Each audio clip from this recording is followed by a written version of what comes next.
everyone. This is Tamika Chambers with Create a Love Cycle.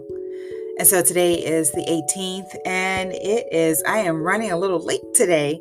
So I just thought I would come in and, as always on Fridays, just to kind of rehash what the conversation has been this week. And so, as you know, this month is PTSD Awareness Month, post-traumatic stress disorder.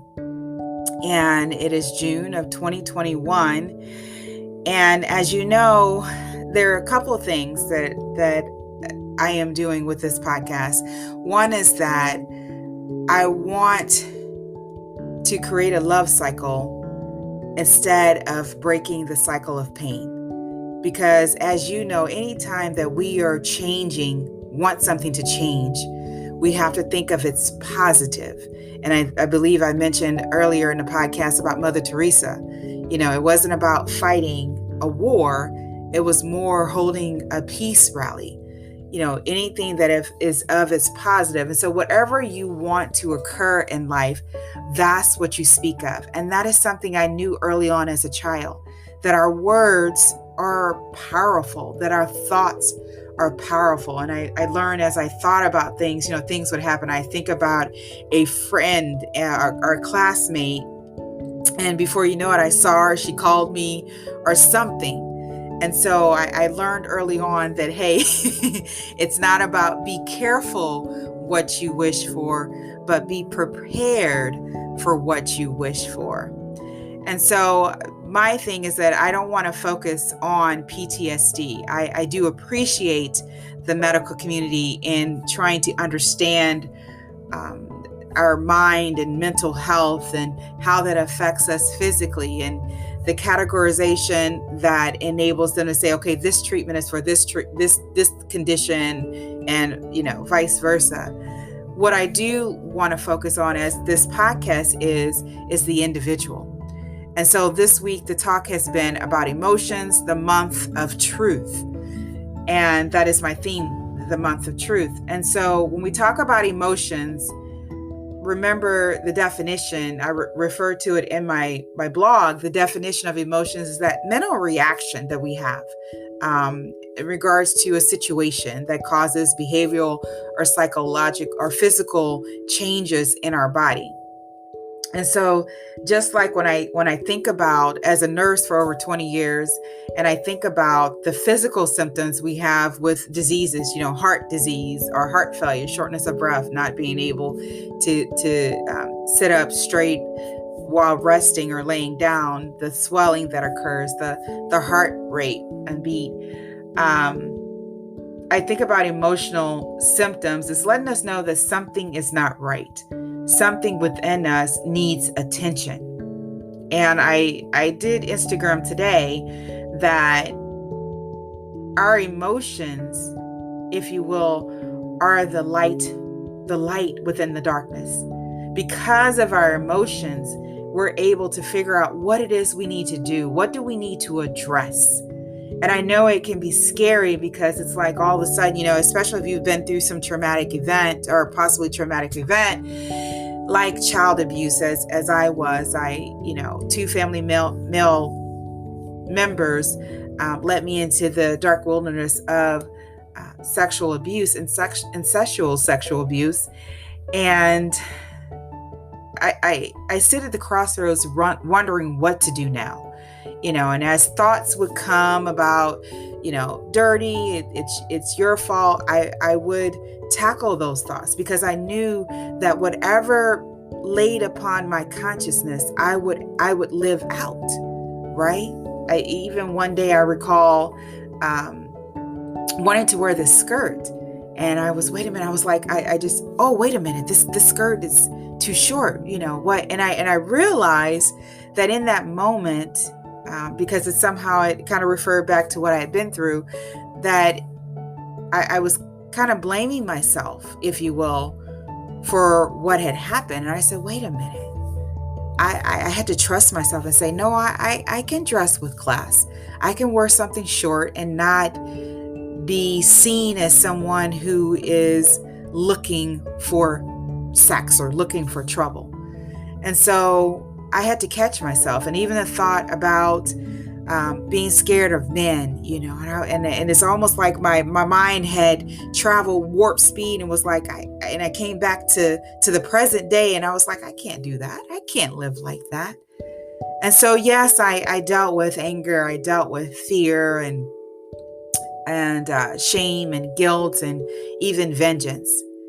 And it came to a point in my life, as you know, that I started learning, that I started thinking that I can't do this. I cannot live in fear and anger. I cannot live that way. And a series of events happened where I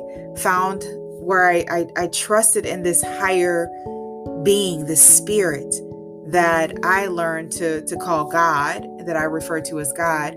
And I also, too, took on the student perspective to not only child sexual abuse, but I applied it to pretty much the experiences that came to me. I'm going to learn versus see myself as a victim. And so when we talk about emotions, we have a choice on how to respond. Many times we get caught up thinking that we should respond a certain way because others have. I know I went through that myself. But then the truth, when you search for truth, remember, truth is what sets us free. When you search for truth, truth tells us that we do not have to be a certain way. There is more to us than our experience. And so whatever emotions I had, I acknowledge it. I'm angry, I'm frustrated, I'm scared, or and I would definitely try to stay away from fearful, but that I am scared, because I knew that fear is a strong word. It's a strong emotion, just like hate. Instead of saying that I hated something, I would say, I'm not fond of it, or I don't like it. And so I know that regardless of whatever happens to me, and it's so easy to get off track, especially when you're older, and so many things, has happened to me, raising a family, working from home full time, to being on my own and starting my own business, is that we forget to make time. I forgot to make time for my emotions. I forgot to really kind of sort out what has happened to me over the past 10 years, 8 years, and really dealing with any doubts that I have, because that's kind of been one of the major things that I've dealt with in my life is doubt, self-doubt, which was impressed upon me at an early age. And so each day, as I posted in my blog today on Medium, and WordPress is where you can find me, that I learned that I have a choice. I can choose to see myself as a victim, regardless of whatever happens to me. Or I can choose to see myself as a learner, what to not do and what to do instead. And so when you have gone through those emotions, they're not just the chains that hold you down, but they can become the chains that are on a swing and make you fly high.